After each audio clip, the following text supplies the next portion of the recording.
Hi guys! So, hi po, good afternoon. So, ngayon guys ay tanghali na and pabugso-bugso yung init pero ilalagay ko na tong net kasi kapag lumabas yung init, grabe yung sakit guys. Kaya kailangan kong ilagay yung net kasi baka masunburn yung ating variegated super balm kasi hindi siya sanay ng sobrang init yung natatanggap niya kapag tanghali. Kailangan talaga shaded lang.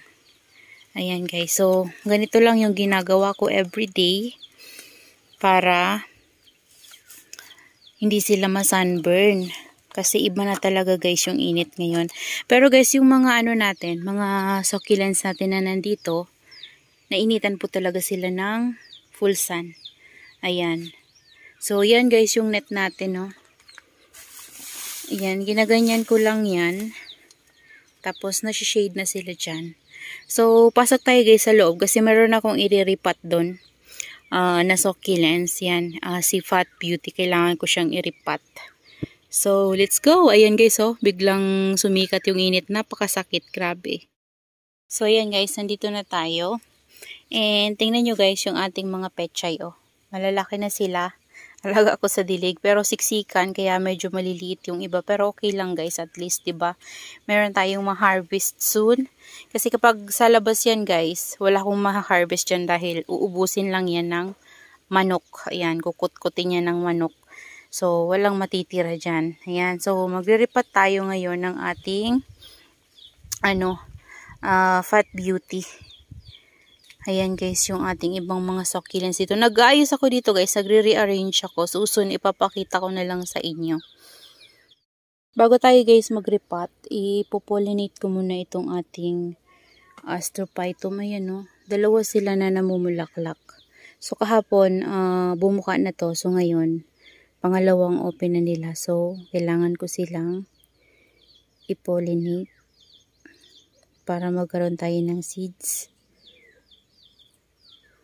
Ayan, so ilalagay ko lang siya dito.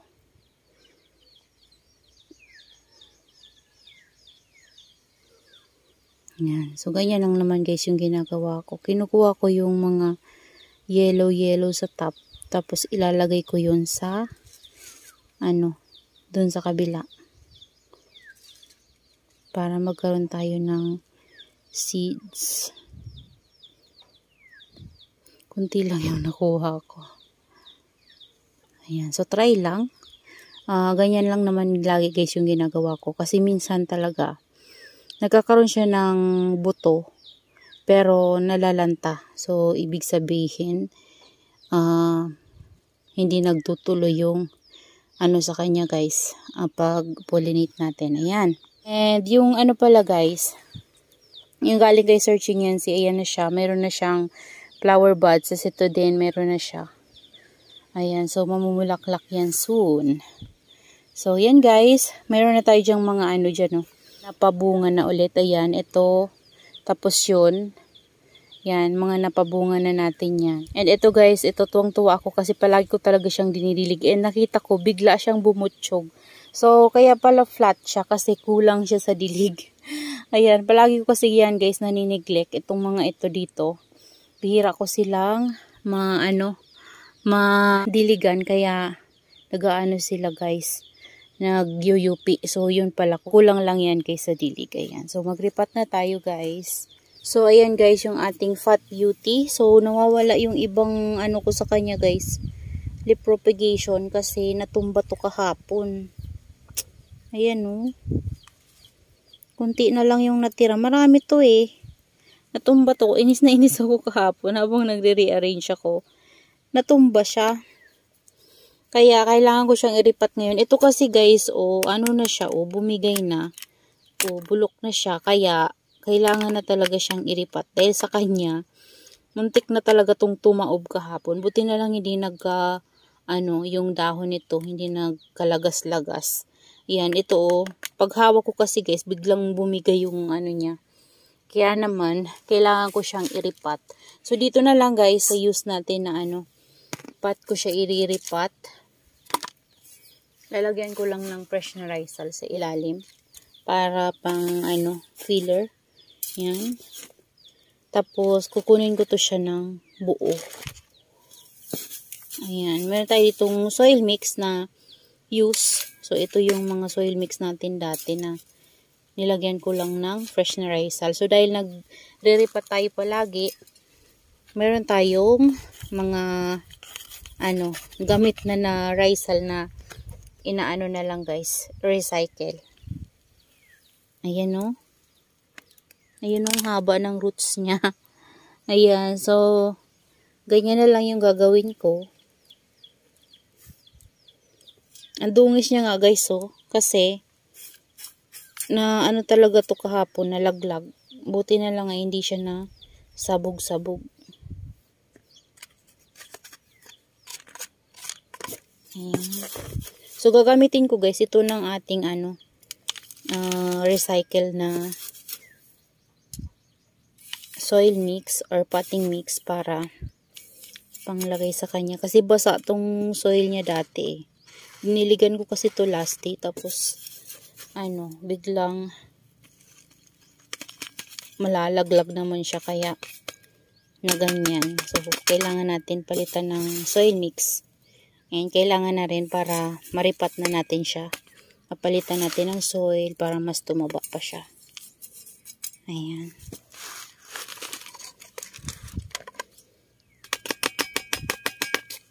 Ganyan lang guys, so. Yan. Use na yung pot natin. Use pa yung soil mix natin. Pero nag-a-add tayo dyan guys ng fresh na Rizal. Kaya kung mapapansin nyo, mga karamihan dito ay fresh na Rizal. Ayan o, tingnan nyo guys, ang dami niyang siksik. Kasi tumaob talaga to kahapon. Nakasiksik yung mga pamis. Ayan, hindi ko masyadong ginagalaw kasi yung farina niya baka masira. Ayan. So, ayan na siya guys. Yan, hindi na ako maglalagay ng toppings kasi wala na tayong pang toppings. Meron kasi akong yung pumice stone guys, kaso lilinisan talaga siya. Konti na nga lang din yun eh. Kaso lilinisan pa siya. Oh, grabe na talaga to guys. Oh, nagka-crack na. Matagal na din kasi itong pot na to. Lalagyan ko na lang to guys ng mga lipropa. Pwede pa itong gamitin. Pang lipropa.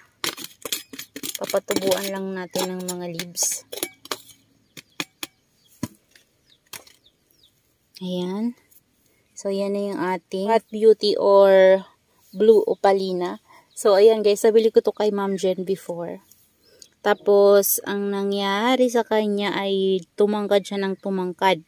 And, mabilis lang din to guys maipropagate sa leaves.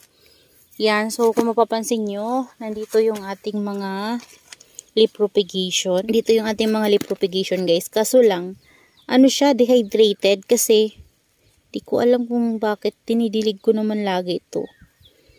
Di siguro sila makasipsip ng tubig dyan sa soil ng kanyang mother. Ayan. Pero, lalagay natin ulit dyan guys. Ayan. Hayaan ko lang dyan guys. Kasi kapag, iniingat-ingatan ko, yun yung namamatay sila. So, kung mabuhay sila, di mas maganda, diba? Pero kung matutuyo talaga sila, hayaan ko na lang. So, ayan. Napakalaki na nito guys na pot beauty natin or blue opalina. Ayan, no? Ayan, napakabait nito. Ang color niya guys ay, bluish na mafarina. Ayan siya, oh. Tapos, medyo nagpo-purple siya dyan banda sa gilid na yan. Yan kasi stress to guys. Naiinitan talaga to guys dun sa pinaglalagyan natin. Kaya ganyan yung kulay niya. Ayan, so ilalagay na natin to dun sa harap. Ayan. Ang init, grabe. Ayan, oh. Oh, lumabas na naman yung init. So, dito ko siya ilalagay. Ayan, dito ko na lang siya ilalagay, guys. Para shaded lang muna siya ngayon. Ayan. So, dyan muna siya. So, dahil nag-rearrange tayo, ayan guys, meron na naman tayo ditong vacant pots kasi meron tayo ditong itatanim. So, yung mga iba nating mga succulents ay pinagsasabit ko. Yan, nanapan ko talaga ng area kung saan ko sila pwedeng maisabit para dito sa patungan natin, dito ko mailagay yung mga bago nating itatanim. And dito guys, share ko lang sa inyo, ayan o, kung mapapansin nyo marami tayong nakapatong-patong kasi yung mga ito, diba, pinakita ko na to sa inyo, niripat ko siya sa mga used na pots ko before. Ayan yung mga pots ng aking mga succulent before, yung maninipis lang.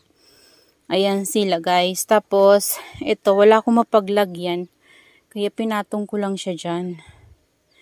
Ayan, so dyan muna natin siya. Tapos ito, kasi dito sila before. And ngayon, ayan na guys yung nakalagay dyan. So, yun yung, yung pot na yun, na pinagtamna natin sa Blue Opalina or Fat Beauty ay yung pot nito guys. Yan, 'di ba? Ito yung mga natin, Daydream na nabili kay Ma'am Joanna Succulents before na mga offset lang. So, medyo lumaki na sila. Naisipan ko nang i-repot sila dito sa pot. Yan, na single. Ayan, so pinagsiseparate ko sila. Kaya naman, yung mga iba natin na mga pots na ganito, wala na akong mapaglagyan guys. Ayan, wala na akong mapagpatungan sa kanila. Kaya dito ko na lang talaga sila pinapatong-patong. Ayan. Yan, sa mga vacant na yan. Yan, okay lang yan guys. Ganyan lang sila. O, diba? O, yan yung ating ibang Astrophytum. So, yung mga malalaki kong Astrophytum, kapag nagkaroon ako ng medyo malaking pots guys, kailangan ko silang i-repot. So, i-repot ko talaga sila guys, yung mga astro natin na lumalaki na. Pero ito tingin ko, kaya pa naman nila. Sa ganitong pot, yan, kaya pa. Yan, saka na lang siguro guys. Yan, pero, basta nagkaroon ako guys ng pots, na medyo malaki-laki na, yan, i-repot ko sila. So, yun lang guys. That's all for today's video. Yan, I hope you enjoy watching. And see you on my next vlog. Happy gardening everyone. Bye-bye!